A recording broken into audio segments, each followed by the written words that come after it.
ചരിത്രം വഴിതിരിയുന്നത് എപ്പോഴും വലിയ ശബ്ദത്തോടെ ആകണമെന്നില്ല. എന്നാൽ ഇസ്രായേലിൽ നിന്ന് വരുന്ന പുതിയ വാർത്തകൾ പശ്ചിമേഷ്യയെ ഒന്നാകെ കുലുക്കുന്ന ഒരു രാഷ്ട്രീയ ഭൂകമ്പത്തിന്റെ പ്രകമ്പനങ്ങളാണ്. അതാണ് പുറത്തു വരുന്ന ശബ്ദം എന്ന് പറയുന്നത്. ഒരു ഭരണവട്ടക്കാലം ഭരണചക്രം തിരിച്ച് ഒഴിവാക്കാനാവാത്ത നേതാവ് എന്ന് സ്വയം തെളിയിക്കാൻ ശ്രമിച്ചിട്ടുള്ള ബെഞ്ചമിൻ നെതന്യാഹു ഇന്ന് സ്വന്തം ജീവിതത്തിലെയും രാഷ്ട്രീയത്തിലെയും ഏറ്റവും വലിയ മരണവക്ത്രത്തിലാണ് നിൽക്കുന്നത്. ഈ വരുന്ന ഒക്ടോബർ 27 വരാനിരിക്കുന്ന പൊതു തെരഞ്ഞെടുപ്പ് നെതന്യാഹുവിന് ഒരു ഭരണമാറ്റത്തിന്റെ മാത്രം വിഷയമല്ല, അത് അദ്ദേഹത്തിന്റെ അവസാന വിധി ദിനമാണ്. ഇസ്രായേൽ രാഷ്ട്രീയം ചരിത്രത്തിലെ ഏറ്റവും കലുഷിതമായ ഒരു വഴിത്തിരിവിലാണ് നിൽക്കുന്നത്. വരുന്ന പാർലമെന്റ് തെരഞ്ഞെടുപ്പ് വെറും ഒരു ഭരണമാറ്റത്തിന്റെ ഒരു വിഷയം മാത്രമല്ല, മറിച്ച് പ്രധാനമന്ത്രി ബെഞ്ചമിൻ നെതന്യാഹുവിന്റെ രാഷ്ട്രീയ ജീവിതത്തിന്റെയും വ്യക്തിപരമായ ഭാവിയിന്മേലുമുള്ള അന്ത്യവിധിയാണ്. പാർലമെന്റ് ഔദ്യോഗികമായി പിരിച്ചുവിട്ട് ഒക്ടോബർ 27 പുതിയ തെരഞ്ഞെടുപ്പ് പ്രഖ്യാപിക്കപ്പെടുമ്പോൾ അത് നെതന്യാഹുവിന് ഒരു മരണവക്ത്രമായി മാറുകയാണ്. ദീർഘകാലം ഇസ്രായേലിന്റെ ഭരണചക്രം തിരിച്ച് സുരക്ഷയുടെ കാവലാൾ എന്ന് സ്വയം വിശേഷിപ്പിച്ചിരുന്ന ഈ നേതാവിന് ഇന്ന് സ്വന്തം രാജ്യത്തിനുള്ളിലും അന്താരാഷ്ട്ര തലത്തിലും ഒരേപോലെ നിലനിൽപ്പ് ഭീഷണി നേരിടേണ്ടി വരുന്നുണ്ട്.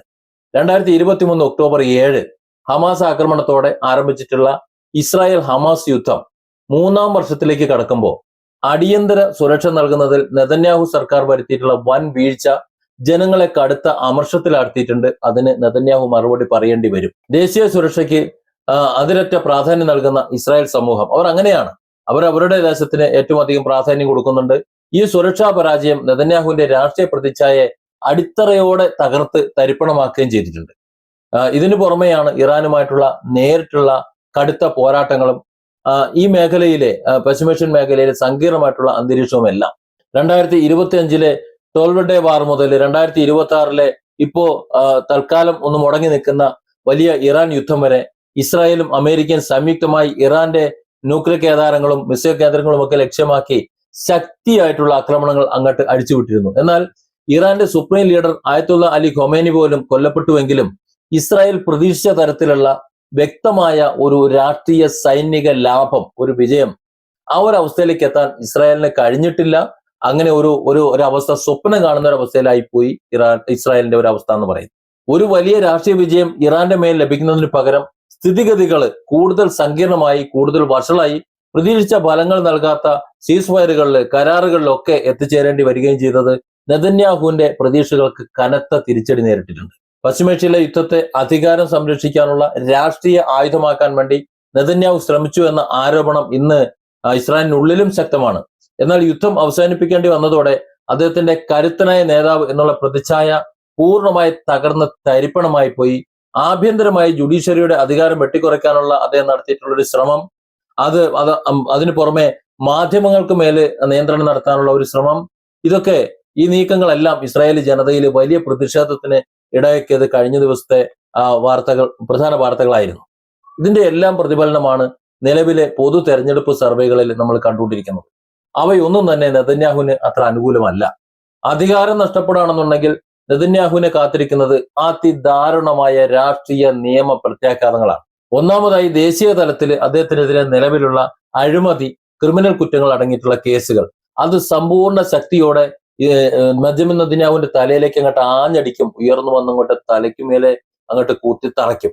പ്രധാനമന്ത്രി സ്ഥാനം ഒഴിയുന്നതോടെ ഭരണഘടനാപരമായിട്ടുള്ള സംരക്ഷണങ്ങളോ അല്ലെങ്കിൽ അത്തരത്തിലുള്ള ആനുകൂല്യങ്ങളോ ഒന്നും അദ്ദേഹത്തിന് ലഭിക്കില്ല. ഒരു സാധാരണ പൗരനായത് മാറും.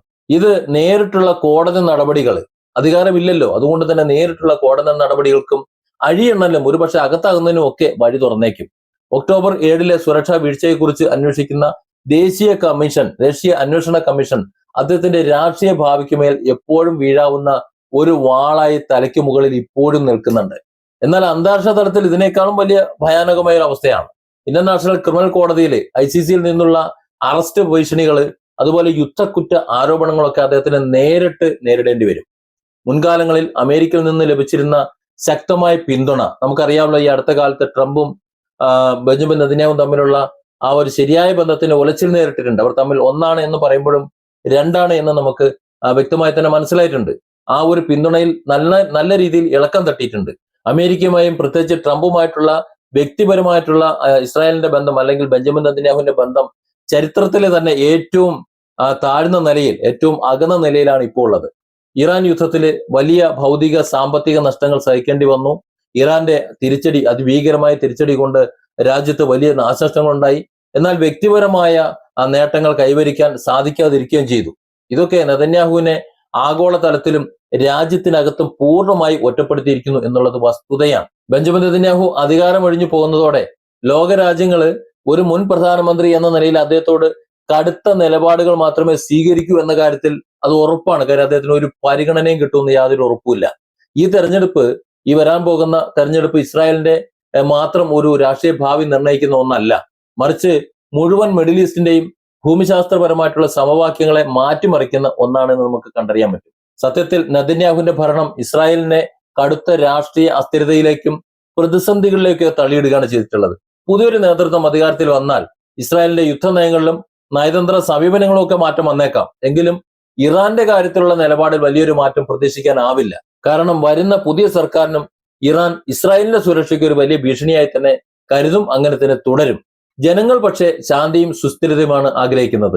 നെതന്യാഹു വീണ്ടും വിജയിച്ചാൽ നിലവിലെ കഠിനമായ യുദ്ധ നയങ്ങൾ തുടരുകയും പശ്ചിമേഷ്യ കൂടുതൽ സംഘർഷഭരിതമാവുകയും ചെയ്യും. എന്നാൽ അദ്ദേഹം പരാജയപ്പെട്ടാൽ ഇസ്രായേൽ രാഷ്ട്രീയത്തിലും പ്രാദേശിക നയതന്ത്രത്തിലുമൊക്കെ കാതലായ മാറ്റങ്ങൾ സംഭവിക്കും എന്ന കാര്യത്തിൽ സംശയമില്ല. ചരിത്രം പരിശോധിച്ചു കഴിഞ്ഞാൽ അധികാരം നഷ്ടപ്പെടുന്ന ഇസ്രായേലി നേതാക്കൾക്ക് വ്യക്തിപരമായിട്ടും രാഷ്ട്രീയപരമായിട്ടും വലിയ വില പിന്നീട് കൊടുക്കേണ്ടി വന്നിട്ടുണ്ട് എന്ന് നമുക്ക് അറിയാം. അതാണ് ഒരു ചരിത്രം എന്ന് പറയുന്നത്. അതുകൊണ്ട് തന്നെ നെതന്യാഹുവിനെ മരണവക്ത്രത്തിലാക്കുന്ന ഈ നിർണായക തെരഞ്ഞെടുപ്പിൽ ഇസ്രായേൽ ജനത എടുക്കുന്ന തീരുമാനം എന്താകും എന്നാണ് ആഗോള സമൂഹം വലിയ ആകാംക്ഷയോടെ നോക്കിക്കൊണ്ടിരിക്കുന്നത്. Different angles.